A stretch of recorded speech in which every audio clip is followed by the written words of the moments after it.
Everybody, welcome to another episode of Windshield Time, the podcast where we help you use your windshield time to turn learning into earning. Windshield Time is brought to you by Service Excellence. I'm Chris Elmore, your host, and joining me this episode, and maybe some more if he behaves and he doesn't suck, is Jesse Olson, a good friend of mine, client of Service Excellence, electrician, owner of the Happy Outlet in Carson City, Nevada. Today, we're going to be talking about the 3 non-technical roles of a technician. Stay tuned.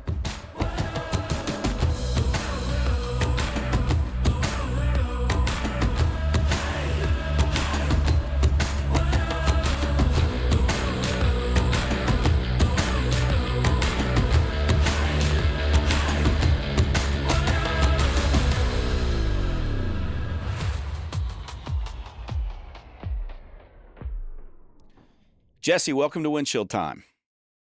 Well, with an introduction like that, I'm surprised we're friends for 6 years. Well, you need to come on. Let's raise the excitement level here.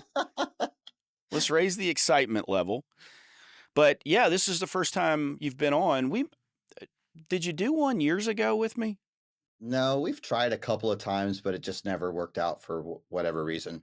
And it worked out today. Now, provided Alex, our producer, Alex Walker, everybody, he's a cinematographer, like a real one. And I know what you're thinking. Why is he here working with us? But whatever. But Alex is a real cinematographer. He's got some movies and things out on the streaming services. What was the Christmas one, Alex? Christmas in New Hope is on Tubi. The House of Abraham, is it on a streaming service yet?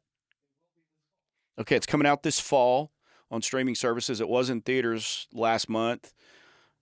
He's got a couple other things up there, but Alex is like legit. And as I've mentioned on the podcast before, I apologize. This is the best he can do with all his skills and tools, right? So thank you, Alex, for making me look adequate. Well, he said, I can only do so much with Mother Nature. Well, that's what he said. Did you hear him say that, Jesse? No, I didn't hear him say that. That's what he said. I'm making sure that record is going, though. That's for sure. Yeah, we got to make sure it says record. So, Jesse, tell everybody a little bit about yourself. What's your background? Are you just a business owner that's trying to sell stuff or anything like that? Or are we going to talk about your business? Probably not. But tell us, how did you become an electrician, and how did you get to where you are today? 2 minutes. How did I become an electrician? Well, it all started when I became an electrician. I was the kid that was taking things apart when I was a kid, never putting them back together. Wanted to see how they worked. Yeah. So yeah, I loved solving problems. I loved fixing things. So I started a business. Here I am. Been doing it for 25 years. Been an electrician for 32 years. And what was your training to become an electrician? Oh boy, back in those days, it was just on the job training. No classroom stuff was offered. You just learn from whoever you're with.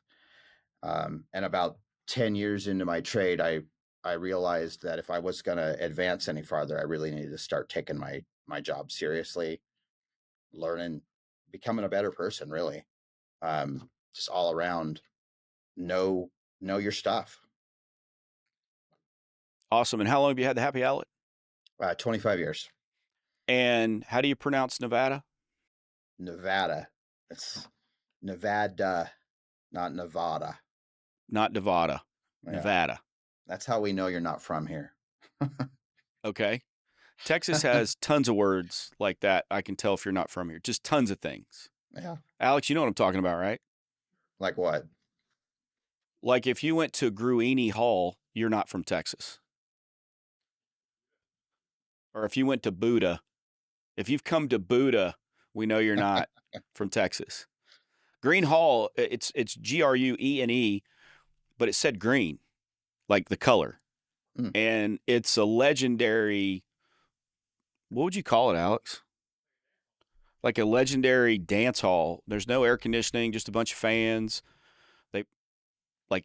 air moving fans, and then they just pack people in for concerts and stuff. Huh. Wow, never heard of it. But how many people do you think that holds, Alex? Yeah, but we're not talking 10,000 people. Yeah, it's a big barn thing. 1,000 maybe? Yeah, so, but that's Green Hall, not Gruini Hall. And you come to Buda, not Buddha. There you go. So that's how we can tell. I think, I've traveled all over North America, and I think that every place has something like that. Oh, yeah. Just like every place has some sort of regional food. Like where I grew up, where my family's from in North Carolina, and I lived there for a while when I was a kid, there's something called liver mush. Alex, have you ever heard of liver mush? Oh, you're missing out. Sounds disgusting. You what? What do you mean it sounds disgusting? It sounds absolutely disgusting. Well, it probably has some liver in it, but mostly it's just the chopped up offal and organs of a pig made into a sausage. But it doesn't have a skin on it. It doesn't come in a case. It's more of a loaf, I would say. So it's like liverwurst, but without the. I don't even know what liverwurst like is, but loaf? so liver mush comes in a loaf, and you cut a slice off of it and you fry it, and then you get 2 pieces of Wonder white bread, mayonnaise, black pepper on each side, slice of liver mush in the middle. Now, I have no idea what Vegemite is, but it sounds like similar to Vegemite sandwich. What is except Vegemite? It's got meat in it. I have no idea what Vegemite. We can ask our buddy Mark, but no. Anyway, but there's regional things. I was in Hamel, Illinois at Ernst Heating, and there's a little place there called Wheezy's. And that's the original Route 66 that runs through there. So Wheezy's was on the original Route 66. Uh-huh. And they have something called a horseshoe, which is a piece of Texas toast, ironically Texas toast. You have a hamburger patty, cheese, another hamburger patty, French fries, and brown gravy on the top of that. Oh, my God. You can have a pony shoe, which is only 1 burger instead of 2. So everybody's got stuff like that, right? This regional stuff. Yeah. I don't know what our regional stuff would be here in Austin. Alex, what would it be? Alex says, we claim tacos as regional food. Whatever. That's Austin for you. Keep Austin weird. And what else? Stealing other stuff, I guess. I don't know. But what's regional food from where you're at? I was just thinking that. Living here, it's probably nothing really stands out. Maybe you've been here. What is anything?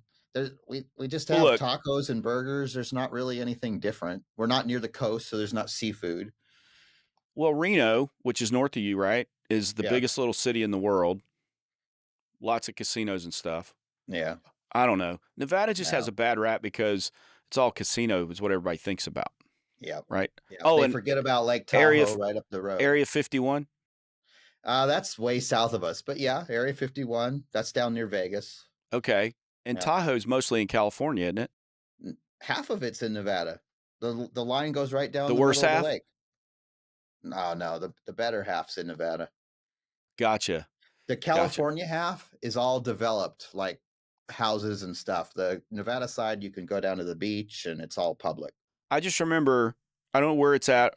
It's on either north or south. I think maybe north. I don't know where the casinos are. It's like you're in California and it's not a casino. You literally take 1/2 step. Yep. And the buildings are like 2 inches apart and you're at a casino.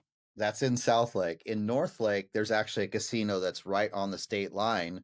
And the line goes down the middle of the casino, and the slot machines are on one side, and on the other side it's more hotel.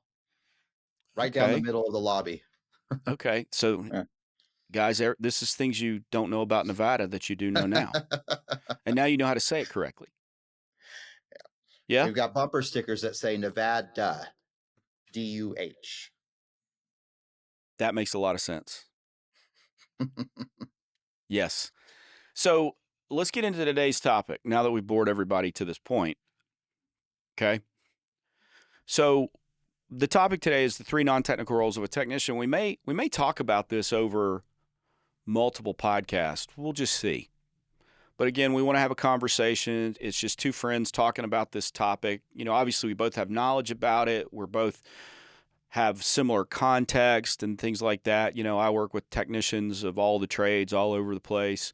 That's what we do at Service Excellence. Jesse owns an electrical business and works with electricians, crusty old veteran electricians and brand new guys to the trade that he actually has developed a training program for in his business, and in conjunction with a local community college to actually build his own electrician, so to speak, right?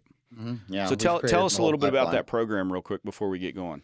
So it's we realized a long time ago, you mentioned the average age of an electrician, 40 years. And I think that's changing rapidly. We're kind of the old guys in the industry anymore. The old guys that taught us are long gone. I think the average age is decreasing rapidly. So we realized a long time ago that we got to teach our own guys, and it's hard to teach the older guys. They're a lot of times they're stuck in their ways, but you can find the right people. But yeah, we teach that apprenticeship class through the college here in Carson City. That's awesome. And that is a curriculum you've developed yourself, right? Yeah. Yeah. So we teach technical and soft skills. That's good. And that goes into today's topic, which is the non-technical roles of a technician. And there's three big ones that we've identified, and you could probably find all kinds of different ones. Technicians can wear a lot of hats when they're in the home in terms of relationship and things like that. But really, we're going to talk about three today, and they come in all different names, and I've heard these names other places. We call them certain things, and they're all interchangeable. But the three primary things, and Todd, the owner of Service Excellence, you guys know Todd. Todd described it like this. You have a role as a client delighter. That's a non-technical role. You have, believe it or not, the next one is non-technical. You have a role as a problem solver. And then the third one is a revenue generator. Those are the three non-technical roles of a technician in a broad sense. Okay. But let's talk about the technical stuff, because we know that to be a well-rounded technician, you can't not be technically excellent. I know they exist. People out there are electricians, plumbers, HVAC techs out there that exist that are not technically excellent, but they might be a great client delighter, a great problem solver, and a great revenue generator. So that can exist. These are not prerequisites of one another necessarily. And you have people that are strong and weak at each of the roles, but I think there's a level of technical, we won't even call it technical adequacy, because that's not good enough, right? So you have to be striving and achieve a certain level of technical excellence for the other three things to matter long term. Would you agree with that? Mm-hmm, for sure. I think, yes, those techs exist, but if you don't have the technical skills, a customer's going to see right through that immediately. Yeah, they will. You've got to be competent in what you do. Yeah. So obviously, we've talked many times on the podcast about practicing and what that looks like, because so many times we don't practice. I was just talking to a group about this week where, and again, all the analogies we've used before, all the comparisons we've used before, like professional athletes watching game film, studying particular opponents, but that's the preparation part of it, and practicing. And so, and that's a lot mental. That's a lot of the non-technical stuff, right, is practice too. And what we'll talk about, role playing and things like that. But I think the technical practice is where we have to talk about that. Because when a doctor graduates, so 4 years of undergrad pre-med, biology or chemistry or something like that, right? Mm-hmm. Then they have 3 years of medical school. After the 3 years of medical school, then they have anywhere from 3 to 4 years of on-the-job training under the supervision of a qualified, certified physician, right? They get their internship.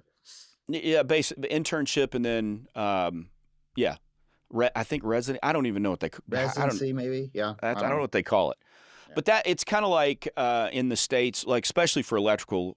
Electrical is probably the most regulated of the trades out there from state to state, and it varies. But from state to state, it's you have to prove some things to be a certified electrician or licensed electrician in most states. In comparison to say Texas, where Alex, congratulations, you are a HVAC tech in Texas. He just said okay. Wow. Well, that was So, basically the process. But now in Oklahoma for HVAC, you got to work under a certified electrician for 3 years before you can even work on your own. wow. Okay.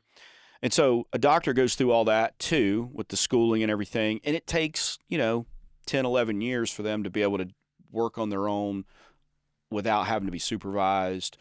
And the supervision is kind of like it is in the trades where, okay, you're not a journeyman, but you work for a company and there's a master on staff at the company. So you're allowed to go out and do independent work, right? Yep. So the point I'm making with that is that when a doctor gets air quotes done with education and do they open a medical business? They can, I mean, they might, but they're probably going to But be a what is staff. it called though? Is it called a medical business? Oh, no, it's called a practice. It's called a medical Yeah. practice. Yeah. And the inference there is that you're always learning about the human body and treatments and techniques and these kind of things, which is also the same thing that should be happening. And it does happen. When you become an Well, electrician, what's that? it should be happening more standardized. I think the issue that you've got with doctors is versus the trades is it there isn't standardized. You mentioned it yourself. It's different from state to state. Yeah, well, that is the problem with the trades. But a doctor practices when if you compare it to professional sports, like you start playing football in Pop Warner, you practice maybe one day a week, maybe you have 4 or 5 practices, and then it's just a game every week for 6, 8 weeks, whatever it is.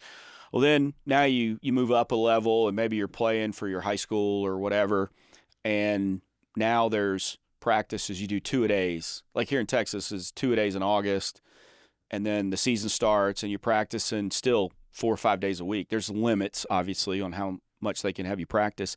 And then you're playing a game usually on Friday nights. Well, then if you're lucky enough to get a scholarship to go to college, I almost said paid, but I stopped myself and then realized, no, you can get paid now. But anyway, you get a scholarship to college, you get picked up by a college, you go there. Now you're practicing. And in high school, you start seeing, at that level, you start seeing okay, I've got to do the technical work, block and tackle, know where to line up. I've got to stay in shape. I've got to get stronger. I've got to get faster. I've got to get better cardio. I've got to do these things. There's probably some element of, hey, it's probably not a good idea to eat a cheeseburger and drink chocolate milk before you go on the field. So there's a little more attention given to maybe what you're eating and your general physical fitness and those kind of things. It So occurs.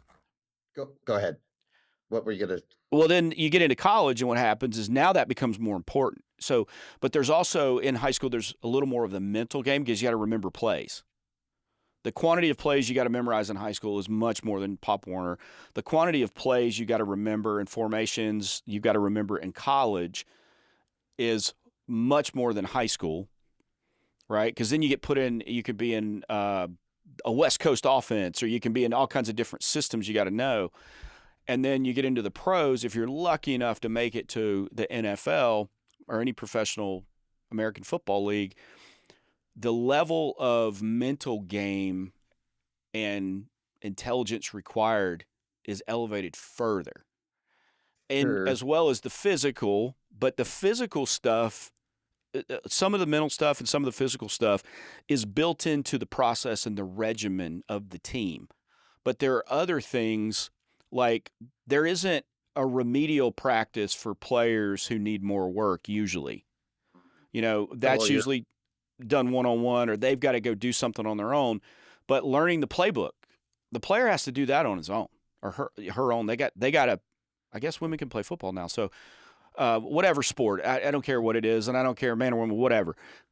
There's there's much more intelligence and mental aptitude that has to happen as you elevate your game and get into the professional ranks, right?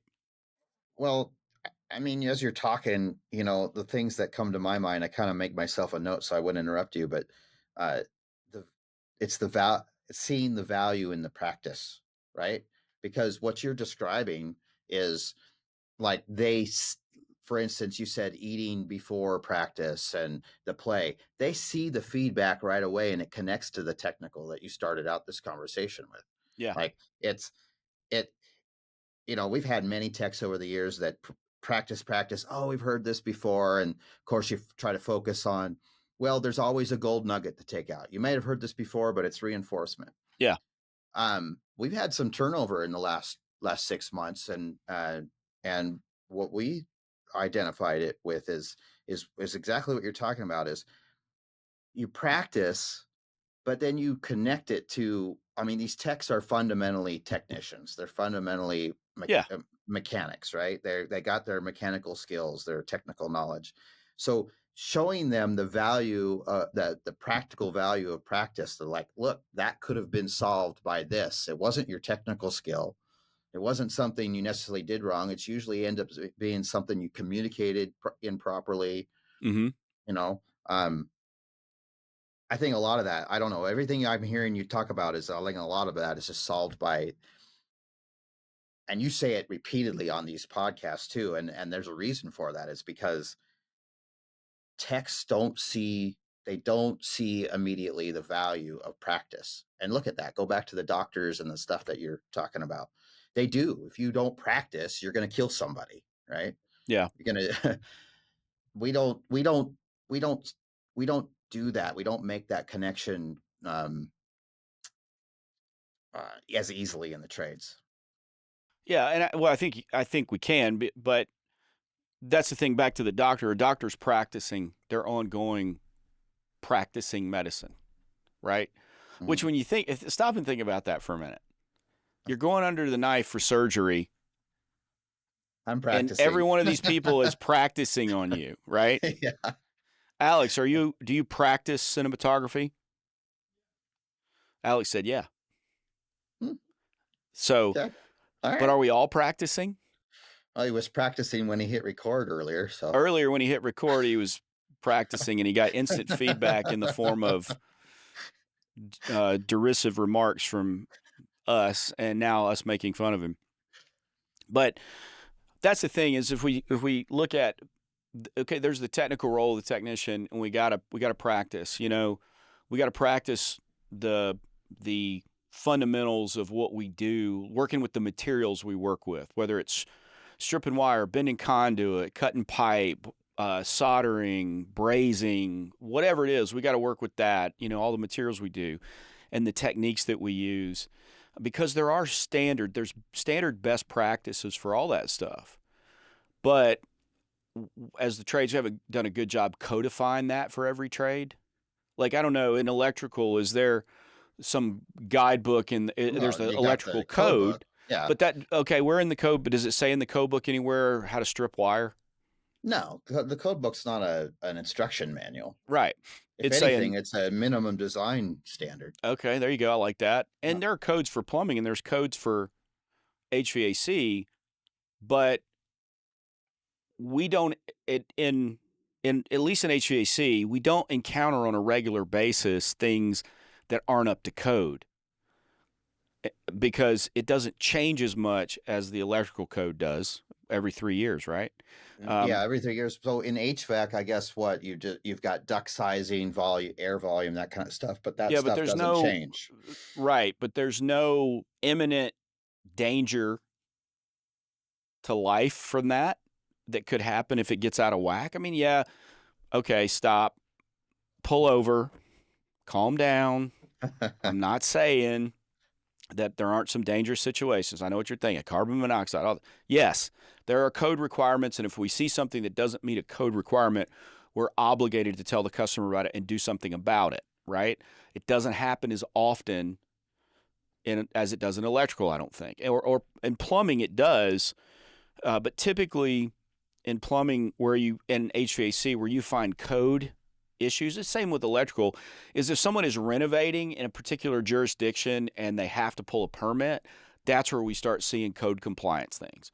But on a day-to-day basis, when I go into someone's home for an HVAC repair, I'm not dealing with code in any way usually. Okay. No permit that Whereas you're you go pulling. in and you walk into someone's home and it's 20 years old, they don't have enough smoke detectors, they don't have a GFCI in their laundry room. They don't have in-use covers on outdoor outlets and things like that. There are things that are updated frequently in the electrical code that you can compare to current electrical code in a home and say, based on today, this isn't up to code. Yeah, because things change. We figure out Yes, things that are safer, that kind of stuff. Now, I've never been a plumber or an HVAC guy, but I would think things improve.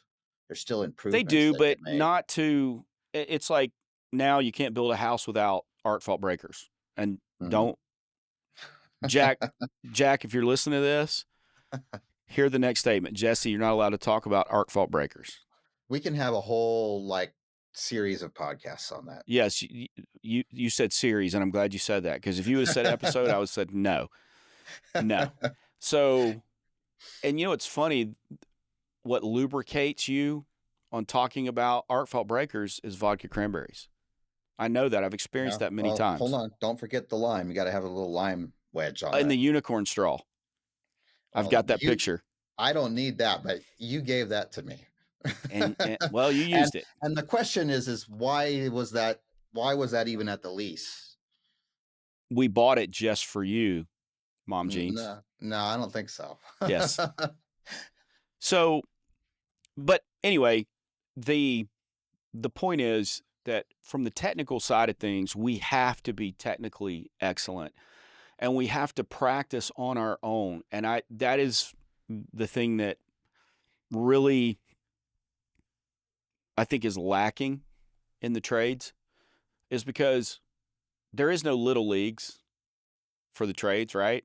Unless Well, you're a person that, depending on your perspective, could be fortunate or unfortunate enough to work with a family member as a kid. Like we have one of our coaches, Matthew. He grew up in a business, and so he was in the truck with his dad when he was a kid, well, right, on jobs.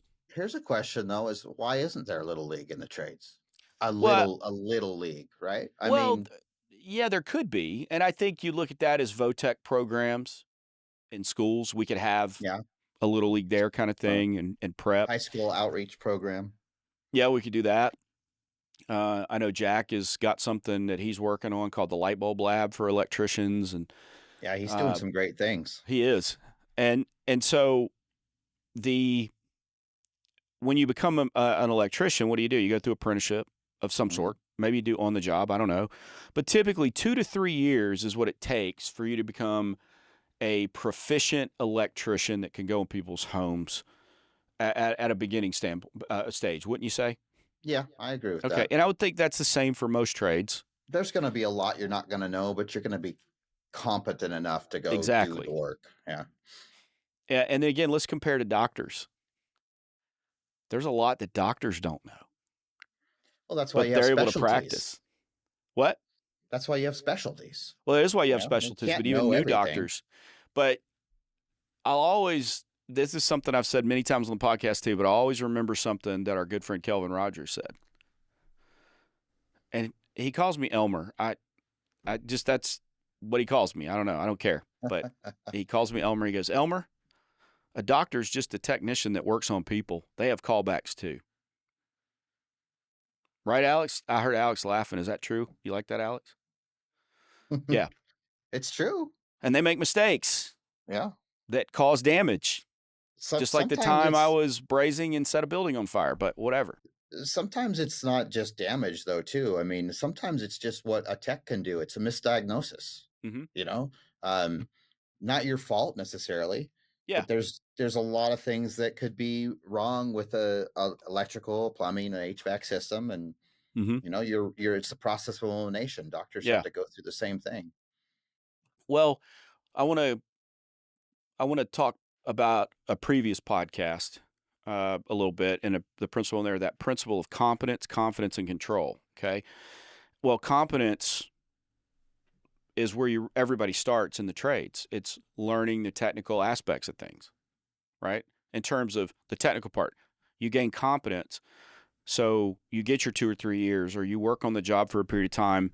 You go through a training program, and then on the back out of the other side of that, you have a level of confidence to go out and do troubleshooting or installations or whatever it is, to work in the trade independently, or maybe under some guidance for a while, right?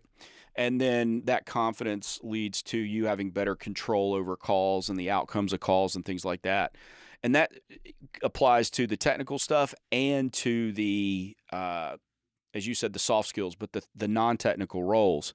Hmm. And so we know that technical ability and knowledge is the gateway and the first step. But let's talk about real world now. It would be great if we could lock ourselves away and spend 3 years doing nothing but studying our trade, never having to deal with customers and all that kind of stuff. But that's not real. What's real is we get a certain level of aptitude to be able to join a team in a particular role, right? Sure. Like, You have okay, the benefit of everybody's experience on your team. exactly. And so that helps with confidence, but that helps you start also gaining confidence with communicating with customers, with presenting solutions. And I'm How going to well do say you it, know? I say this all. selling. I say this all the time. We were saying this in training the other day. Is I forget the quote, Einstein, something similar to it, but if you can't explain it to a fifth grader, you don't know it well enough yourself. That's And right. so if we're talking about soft skills, the non-technical skills, a lot of that is communication. You can't effectively communicate that if you don't know it well enough. Yeah. So Jesse, let's talk about, let's just kind of introduce these three non-technical roles. Talk a little bit about it, and we'll pick it up on another podcast and unpack them a little more. But the three that I mentioned, and you can call them whatever you want. I don't know who came up with these names. I just know what Todd said to me recently. He said client delighter is one role, problem solver is one role, revenue generator is another role. And some of you may hear those and go, oh, okay, we're going to talk about sales or whatever. And, problem solver, isn't that the technical? Yes, but there's a non-technical side of problem solver. And then the client delighter, that one may be the one that sounds the weirdest, wouldn't you say? We know what we're talking about here, but it Yeah. might sound Yeah. weird. What are you? Well, I'm a technician, but I'm also a client delighter. A what? You know? Well, I hear it. I don't think it sounds weird because I know what we're talking about, like you said, but I think a lot of techs might think, "Oh, well, I'm good with customers. I'm friendly." But there's a lot more to it than that. Yeah, well that's a good distinction. If you're a client satisfier, then okay, great. It's like being an adequate technician. Uh, Great. I'm not excited by that. Now, if you're an excellent technician and now you're a client delighter, I'm excited about that. And so a client delighter is someone who genuinely wants to make the customer feel better, not only technically, whatever that may be, but you want them to be comfortable with you, comfortable with the experience. You genuinely seek to build a relationship with that customer and a friendship with that customer. You genuinely want to exceed expectations. You want that customer to talk about you in a positive sense when you leave because it was so It was a great experience. It was a delight to work with you and to spend money with you and everything that goes with that. That's what we're talking about with as a client delighter. I like the word that you used, an experience. We say that a lot, and it makes it sound, like fluff. It can sound like fluff to people. Like, oh, I'm focused on fixing the outlet, or getting the furnace to work, or fixing the drippy faucet. But Drippy faucet is actually the technical term for a is leaking that the technical faucet. term? Yeah, Drippy. It's yeah, drippy. the drippy faucet. Yes. Yeah. they, um, It's the buzzy lights, the you know. buzzy lights and the uh the chilly air, I guess. Yeah, whatever. um Easy, now you got me. I forgot what I was saying, but um Man, Alex, look, that's all it yeah, took. look at that's all it That's took. all You it got took. me way off track. You got me way off We track. were talking about you said experience. Yes, you said the experience, and that sounds like fluff to a lot of people. Because I'm a technician. I'm here to fix the outlet, right? I, Yeah, I they get just want it I get a fixed. lot, yeah, and that's what I'm there for. But there's a couple of things that come to my mind with that is well, number one, you're talking about the doctor. Even the doctor has to have some sort of bedside manner. They have to have a good reputation. I mean, that's only gonna last for so long. Same with us, you know. You have to create that experience first. The customer has to want you in their house, or want you back, or see the review online and call you. Uh, all that comes. We were just talking about this in training the other day. As a matter of fact, all that comes before you do the work, It does. right? You're I've had technicians in the past tell me, "Well, my work stands for itself." Yes, I was just thinking the same Uh, thing. My work but speaks for itself. Yeah, exactly. No, it doesn't. Are you doing the? Are they going to let you do the work in their house if they don't feel like, let's face it, we're in a people business. We may do electrical work or HVAC or plumbing, but we're in a people business. We're Yeah. there to help the person. Yeah. And That's all there is to it. there'll be a lot of comparisons as we talk through this to a non-life-threatening doctor situation. We'll compare a lot of that.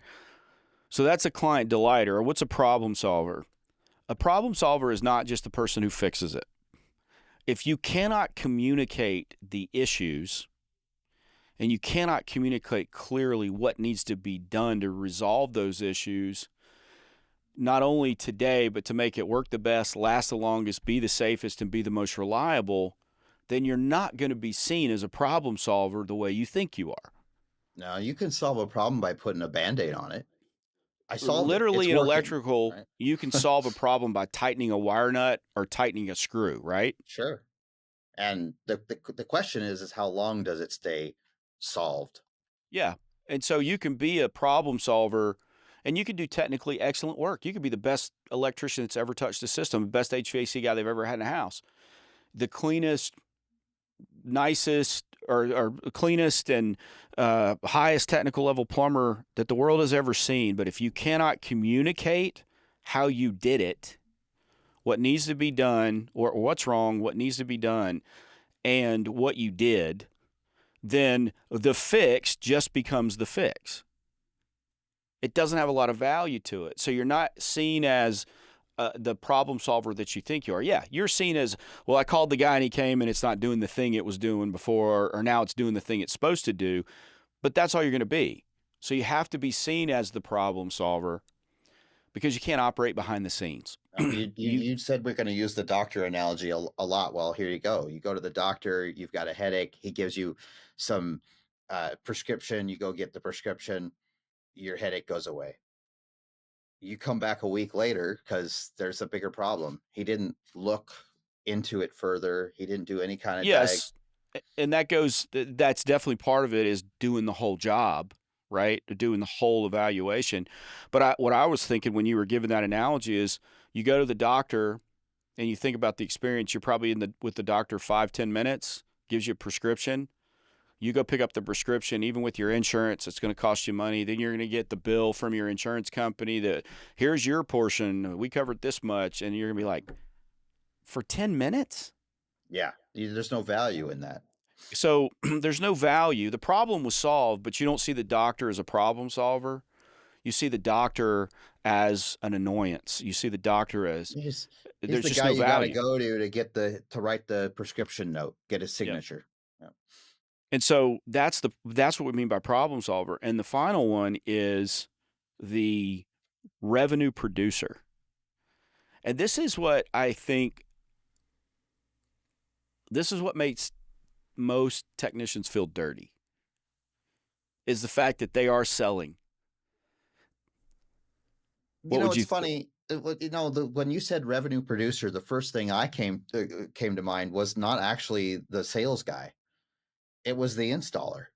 Like, look, my guys can sell all day long on the we call them electrical safety advisors. They could they'll sell all day long, but the money doesn't come in until the work's done, right? Absolutely, it's So fulfilling yeah. too. And that's the thing is it's not only selling but producing the work, which then leads us back to being technically excellent. Well, you said, and I wrote this down. You were saying you could be the best technical you've ever seen. Well, okay, great. I can spend a ton of time doing, a thorough diagnosis, like we were just talking about with the problem solver. I can do this, I can do that. I can have everything level and straight, make it all great. It looks awesome. But it took me 2 days to do what should have taken, 4 to 6 hours. Yeah. That's not Well, revenue producing. what comes to me too in that is being a good steward of the resources. Okay? Being a Yeah. good steward of the resources, you're a good steward of the opportunity, so you try to maximize the opportunity. You're a good steward of the pricing, and so your labor, you're as efficient as you can possibly be. You are conscious of material cost and keeping that where it needs to be. That doesn't mean cutting corners on your time or your materials. It just means having a understanding of the amount that was used to bid the work and then sticking to that as much as it's possible. And if it's not, you communicate. So to me, that's what revenue producer means. You're going to sell it and you're going to do it, but you're going to be a good steward, which means you're going to try to maximize the opportunity, and then you're going to try to be as efficient as possible with your time and the materials, because that produces revenue at the right profitability. Well, like, okay, so we could even unpack that layer of the onion too. And maybe this is for, like you said, and maybe we'll see how long we have another podcast. But like a lot of techs that I've uh, dealt with, including myself at a young age, have a hard time with that balance. Like, where do I balance that? I came into this trade to be strong technically. I Yeah. take pride in my work. I'm a craftsman. This is a Yeah. piece of art for me. So how do I balance that with? And I mean, I think people need to be given the tools Well, to figure that out. yeah, we'll unpack that on the next podcast. This is a great place for us to stop and then pick that up. But I do want to say this, Alex, you're a cinematographer, so you work with talent a lot. And you probably know a lot of actors and things like that. And whether you're a painter, a recording artist, uh, an actor, whatever your craft is, you're a roofer, whatever your craft is, you always have to balance the being, I don't know how to say it, but it doesn't matter if you're a great actor if you don't get jobs, if you don't get roles, right? And so getting a role is as much about, I would guess, your acting talent, your nuts and bolts acting skills, as it is everything else about you. What do you look like? How do you sound? What's your screen presence and those kind of things. And so if you're the actor that is so sold out to the craft that no one can work with you, and you've it's just weird, and you're doing it for art's sake, you're probably living in the room over somebody's garage eating ramen noodles between jobs, Well, right? I'm Is reminded that of is the. that true, Alex? He It says sounds plenty of like the Plenty of those people. But that's the thing. And so when we talk about the technical part and then the three non-technical roles of client, delighter, problem solver, and revenue producer, you can't be totally sold out to the technical stuff because you won't make a living. There's a balance that has to go into that. And we'll unpack that more. Eric Stoltz is a great one for the original Back to the Future. There's an 80s reference that Alex won't get, but it was before it was Michael J. Fox, it was Alex Stoltz, and he got canned because he was this method actor. He was really into the, being the role of Marty, and it just didn't work. He didn't have the presence. Yep. And then here's Michael J. Fox. He's got the presence, right? Yep. But to me, I think it just came to me. That's a good analogy for what we're talking about is how do you put all this together to make a good living at your chosen craft? So we'll talk about more on the next one. If you want to talk to me, Chris Elmore, 254-733-7109 or Elmore at servextra.com, servextra.com. Jesse, I'm going to let you decide if you want to give out your details here. If anybody wants to email me and they have questions, I'm more than happy to help. My email address is jesse.o@thehappyoutlet.com. That's jesse.o@thehappyoutlet.com. Awesome. Thank you for that. Also, go to our website, www.servextra.com. Check out other episodes of the podcast. Like and share the podcast. Give us suggestions for topics. You can check out all the blogs and videos and free stuff there, as well as check out the info for our next classes or workshops coming up here in Buda, Texas. We're going to do sales and tech. I believe it's the week of the 21st of September, so it's coming up in about 6 weeks. Go ahead and get registered for the classes. We'd love to see you here in beautiful Buda, Texas. So, Jesse, I'm going to ask, because I don't know if you know, what do we do here at Service Excellence? Oh, we turn learning into earning. Very good. Very good. Thanks, everybody.